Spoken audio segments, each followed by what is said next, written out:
আসসালামু আলাইকুম। সংবাদে আপনাদের সবাইকে স্বাগত জানাচ্ছি। আমি ফিরোজ তোহা। শুরুতেই সংবাদ শিরোনাম। বাংলাদেশের সর্বশেষ গুরুত্বপূর্ণ আপডেট সংবাদে আপনাকে স্বাগত। শুরুতেই সংবাদ শিরোনাম, পরে বিস্তারিত। প্রথমেই জানাবো, দাড়িপাল্লা প্রতীক ফেরত পাবে জামাত, বলছে ইসি। বাংলাদেশ জামাত ইসলাম দাড়িপাল্লা প্রতীক ফিরিয়ে দিতে নির্বাচন কমিশন একমত বলে জানিয়েছে নির্বাচন কমিশন ইসি আবুল ফজল মোহাম্মদ সানাউল্লাহ।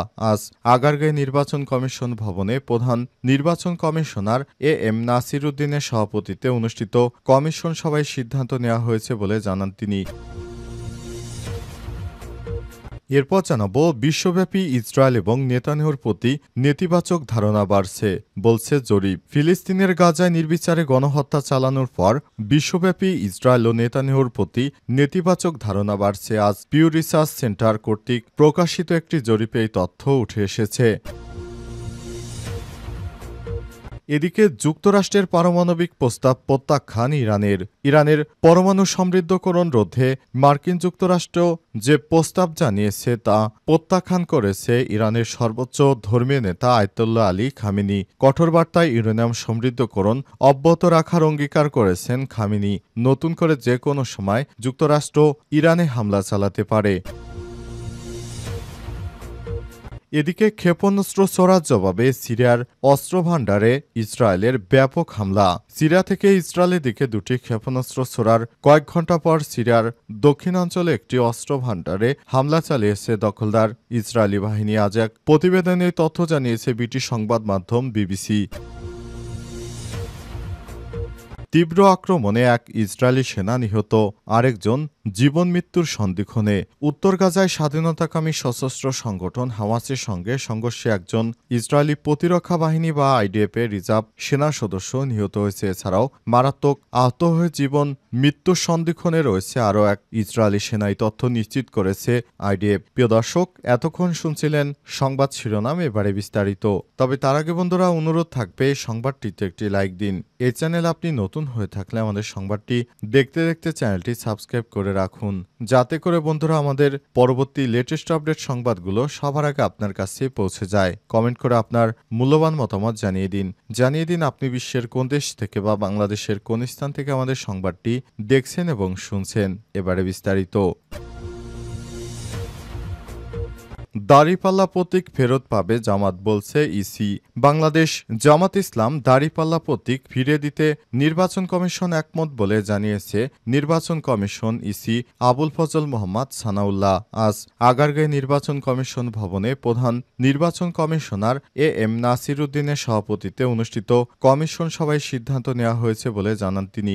এর আগে 1 জুন রাজনৈতিক দল হিসেবে জামাত ইসলামের নিবন্ধন অবৈধ ঘোষণা করা হাইকোর্টের রায় বাতিল করে সুপ্রিম কোর্টের আপিল বিভাগ নিবন্ধন এবং অন্যান্য বিষয়ে দলটির করা আবেদন নিষ্পত্তি করতে নির্বাচন কমিশন ইসিকে নির্দেশ দিয়েছে। আদালত হাইকোর্টের রায়ের বিরুদ্ধে জামাতে ইসলামের আপিল শুনানি করে প্রধান বিচারপতি সৈয়দ রেফাত আহমেদের নেতৃত্বাধীন আপিল বিভাগের 4 বিচারকের বেঞ্চ এ রায় ঘোষণা দেয়। সর্বোচ্চ আদালত বলছিল, দলটির ক্ষেত্রে পেন্ডিং রেজিস্ট্রেশন ইস্যু এবং অন্যান্য কোনো ইস্যু যদি থেকে থাকে তা সংবিধান ম্যান্ডেট অনুসারে নিষ্পত্তি করতে ইসিকে নির্দেশ দেওয়া হয়েছে। শেখ হাসিনার সময় বাংলাদেশ জামাত ইসলামকে যে অত্যাচার করা হয়েছে জামাত ইসলামের নেতাকর্মীদেরকে, সেটি পৃথিবীর ইতিহাসে নজির। জামাত ইসলামের অতিরিক্ত যেসব নেতাকর্মী ছিল তাদের বেশিরভাগকে ফাঁসির দড়িতে ঝুলিয়ে হত্যা করেছে শেখ হাসিনা। শেখ হাসিনা নির্দেশে বাংলাদেশে যেভাবে জামাত ইসলামের নেতাকর্মীদেরকে ফাঁসি দেওয়া হয়েছে, অন্য কোনো রাজনৈতিক দলের নেতাদেরকে এভাবে ফাঁসি দেওয়া হয়নি। শুধুমাত্র ইসলামী দল করার কারণে শেখ হাসিনা এবং ভারতের মদতপুষ্টতার সরকারের বিরুদ্ধে চলে গেছে তারা। তাদের বিরুদ্ধে ব্যাপক ভয়ানক সাজার ব্যবস্থা করেছিল শেখ হাসিনা। আর শেখ হাসিনা পালিয়ে যাবার পর বাংলাদেশ জামাত ইসলাম তার নিবন্ধন ফেরত পায়। বাংলাদেশ জামাত ইসলাম এমন একটি দল যারা এখনও ইসলাম থেকে বিচ্যুতি হয়নি। বিশ্বব্যাপী ইসরায়েল এবং নেতানিয়াহুর প্রতি নেতিবাচক ধারণা বাড়ছে, বলছে জরিপ। ফিলিস্তিনের গাজায় নির্বিচারে গণহত্যা চালানোর পর বিশ্বব্যাপী দখলদার ইসরায়েলি এবং নেতানিয়াহুর প্রতি নেতিবাচক ধারণা বাড়ছে। আজ পিউ রিসার্চ সেন্টার কর্তৃক প্রকাশিত এক জরিপে এই তথ্য উঠে এসেছে। জরিপে বরাতে সংবাদ মাধ্যম মিডল ইস্ট মনিটর বলছে, বিশ্বের অনেক দেশই ইসরায়েল এবং দেশটির প্রধানমন্ত্রী বেঞ্জামিন নেতানিয়াহু সম্পর্কে ক্রমবর্ধমান নেতিবাচক ধারণা বেড়েছে। ২৪টি দেশে ২৮,০০০-এর বেশি মানুষ এই জরিপে অংশ নিয়েছে। জানা গেছে, কেনিয়া এবং নাইজেরিয়া ছাড়া জরিপ করা অন্য কোনো দেশে ১/৩ বেশি উত্তরদাতা নেতানিয়াহুকে সমর্থন দেয়নি। ফলাফলে আরও দেখা গেছে যে ইসরায়েল সম্পর্কে নেতিবাচক জনমত বাড়ছে। জরিপ করা হয় ২০টি দেশের বেশিরভাগ উত্তরদাতা ইসরায়েল রাষ্ট্রের প্রতি বিরূপ মতামত প্রকাশ করেছে। জরিপে অংশগ্রহণকারী মার্কিন যুক্তরাষ্ট্রের ৫৩% নাগরিক ইসরায়েল সম্পর্কে নেতিবাচক দৃষ্টিভঙ্গি পোষণ করেছে, যা ২০২২ সালের পর থেকে ১১% বৃদ্ধি পেয়েছে। এছাড়াও যুক্তরাজ্যে এই সংখ্যা ৪০% বেড়ে দাঁড়িয়েছে ৬১%। প্রসঙ্গত, গাজা যুদ্ধে জড়িত হাজার হাজার মানুষকে হত্যা করেছে ইসরায়েলি বাহিনী। এছাড়াও লাখ লাখ মানুষ আহত এবং ঘরবাড়ি ছাড়া হয়েছে। উপত্যকায় গণহত্যা বন্ধে আন্তর্জাতিকভাবে চাপের মুখে রয়েছে নেতানিয়াহুর সরকার। দখলদার ইসরায়েলি বাহিনীর প্রধানমন্ত্রী বেঞ্জামিন নেতানিয়াহুর পৃথিবীর নিকৃষ্ট প্রধানমন্ত্রী।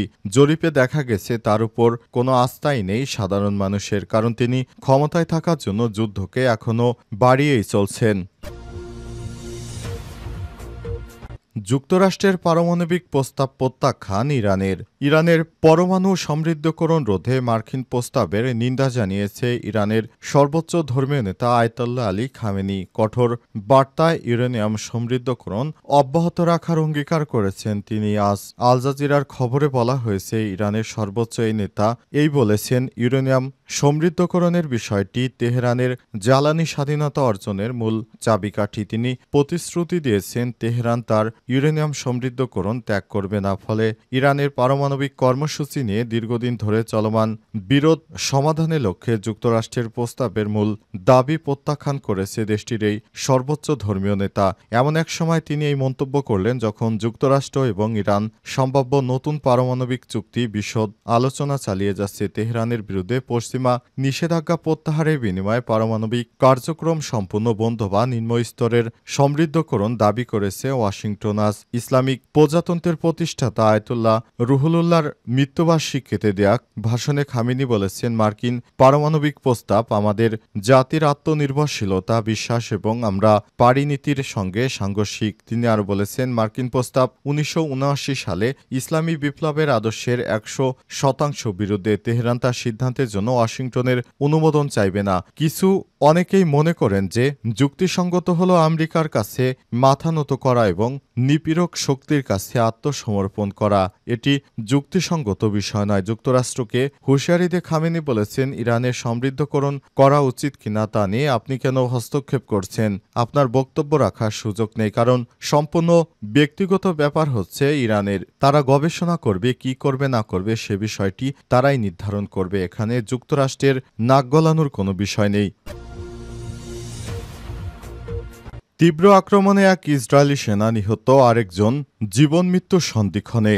উত্তর গাজায় স্বাধীনতাকামী সশস্ত্র সংগঠন হামাসের সঙ্গে সংঘর্ষে একজন ইসরায়েলি প্রতিরক্ষা বাহিনী বা আইডিএফের রিজার্ভ সদস্য নিহত হয়েছে। এছাড়াও মারাত্মক আহত হয়ে জীবন মৃত্যুর সন্ধিক্ষণে রয়েছে আরও এক সেনা। আজ এই তথ্য নিশ্চিত করেছে আইডিএফ। খবরে বলা হয়েছে, ২৭ বছর বয়সী নিহত সৈনিকের নাম মাস্টার সার্জেন্ট অবসরপ্রাপ্ত অ্যালন ফার্কাস। তিনি ৬৪৬তম রিজার্ভ প্যারাট্রুপার্স ব্রিগেডের ৬৬৪৬তম ব্যাটালিয়নে নিযুক্ত ছিলেন। আইডিএফ জানিয়েছে, গাজা শহরে সেজাইয়াপাড়ায় অভিযানের সময় গুলিবিদ্ধ হয়ে ফোরকাস নিহত হয় এবং অন্য একজন সৈন্য আহত হয়েছে। একজন ফিলিস্তিনি বন্দুকধারী পালিয়ে যাওয়ার আগে অ্যাসল্ট রাইফেল দিয়ে বাহিনীর উপর গুলি চালায় বলে জানায় দখলদার বাহিনী। এর আগে গত সোমবার ২ জুন হামাসের সঙ্গে তীব্র সংঘর্ষের জেরে নিহত হন ইসরায়েলি সেনাবাহিনীর ৩ সদস্য। ওই সংঘর্ষে আহত হন আরও ২ ইসরায়েলি সেনা। দখলদার ইসরায়েলি বাহিনী গাজায় হামলা চালিয়ে নিরীহ ফিলিস্তিনিদেরকে হত্যা করছে, যেটি বিশ্বের কোনো রাষ্ট্র থেকেই দখলদার ইসরায়েলি বাহিনীকে সমর্থন দিচ্ছে না। কিন্তু তারপরও নিরীহ ফিলিস্তিনিদেরকে হত্যা করে যাচ্ছে দখলদার ইসরায়েলি বাহিনী।